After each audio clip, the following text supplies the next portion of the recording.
What is up, my friends, and welcome back to another video. So you already know what's about to go down anytime you see a box in front of me, but when you see that Sweetwater tape, you know it's gonna be good. So shout out to my good friends at Sweetwater once again for sponsoring this video, because today we have a package that I have been dying to open. It's been sitting in the corner over here waiting for the perfect moment, but today is that day. We have the Softube Console 1. Yeah, I'm super pumped to get this open and get it set up. So if you saw my last unboxing video, Sweetwater was nice enough to get me the Apollo, the Universal Audio Apollo 8, which you see installed over here.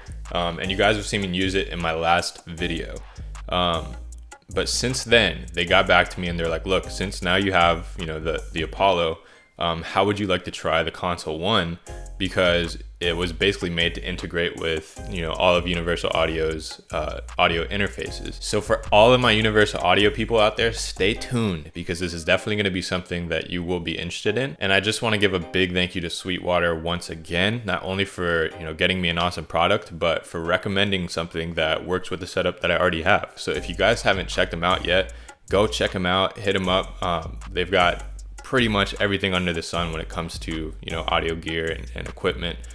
So check them out, let them know I sent you. And before I get too carried away, let's get the Console 1 out of the box, and I'll tell you guys a bit more about it along the way.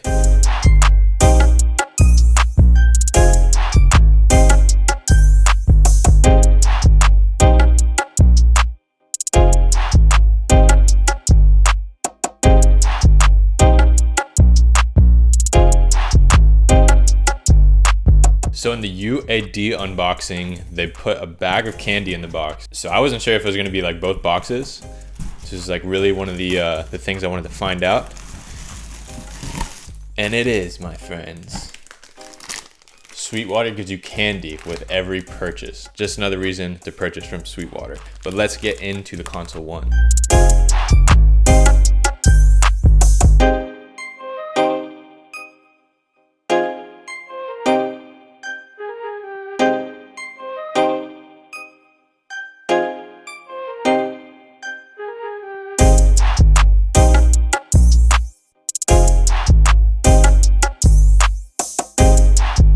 So this is it, my friends, the Softube Console 1.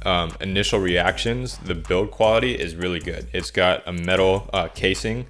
The buttons have a really nice tactile response, and the knobs have a great resistance as well. So the quality feels really good. Another cool thing is that there is no external power source.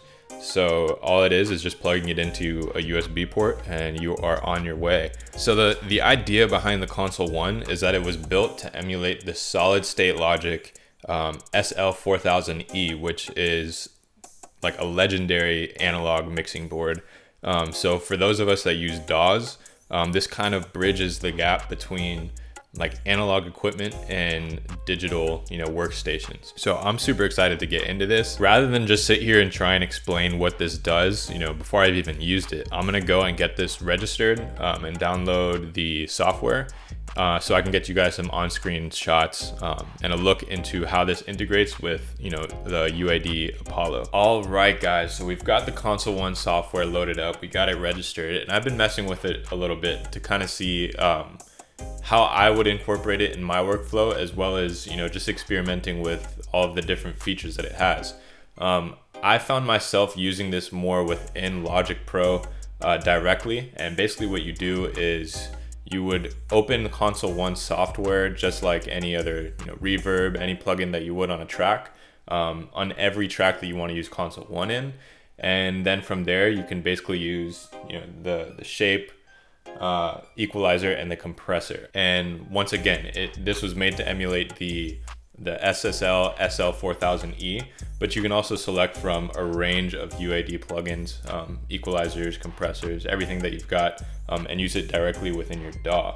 Now, that being said, where I feel that the Console 1 really shines is its ability to allow you to take your eyes off of the screen and really mix with your ears, because that's kind of where mixing with DAWs and stuff, you end up focusing too much on the image of the plugin that it's giving you on the screen, whereas the Console 1 gives you this piece of hardware, so you have that that ability to mix like you're using an analog soundboard. So you can stop focusing on the screen and work more with your ears. And I think that's really what mixing is about, is hearing as opposed to, numbers. Now, one of the great things about having a UAD interface is its onboard DSP chips and their ability to handle, all of the processing of your UAD plugins directly in the interface, as opposed to your computer having to handle that. So that frees up, all of your CPU to handle everything else that you've got it doing. So Softube took it upon themselves to further integrate the Console One with, Apollo interfaces or UAD interfaces through Apollo Central. You can access the Apollo Central from the Console One by pressing Shift and Mode, and this will open up the Apollo Central window. And from here, this gives you the ability to open up any of your UAD plugins. Could be EQs, compressors, guitar amps, any UAD plugins that you have will open up into the Apollo console. So Softube mapped out all of the knobs on the Console One to work with the UAD plugins, and you can actually even open the actual plugin within Apollo console and see how the knobs are moving the respective knobs on the plugin. So that's a pretty cool feature. So ultimately, what Console One and Apollo Central is bringing to the table is the ability for you to mix your tracks as if you're using an analog, console. You can solo, mute your tracks, change the volume on each individual track. You can run through all of the tracks that you have using the corresponding track select track buttons at the top. So if you're somebody who wishes you're working mainly through a DAW but wishes they had the ability to use hardware to mix their music, the Console One is definitely something for you to check out. So as this is my first hands-on experience with the Console One, it's not intended to be an in-depth review. I just kind of wanted to give you guys a look into the different ways that you could incorporate this into your workflow. I will say that I do feel that there is a learning curve in kind of training yourself to move away from mixing within your DAW and working with an analog piece of gear. But I definitely think that over time, as I use this, as I incorporate it more with my workflow, that it's definitely going to lend itself to me mixing my music, like I said, with my ears, as opposed to just concentrating on, a graphic and numbers on a screen. So to wrap this up, I want to give a big thank you to Sweetwater once again, not only for sending this over, but for recommending a piece of gear that, like a really cool piece of gear that works with the equipment that I already have. So if you guys are in the market for, to upgrade your equipment, or you just want to shop around and see what's out there, what is new, check them out, sweetwater.com. Like I said, their customer service definitely sets them apart. So if you guys have any questions about any equipment, just hit them up and let them know I sent you. And if you have any questions about the Console One, let me know in the comments below and I'll try and answer to the best of my abilities. So if you like the video, give it a thumbs up because there will be more on the way. So I'll catch you guys in the next one. Peace.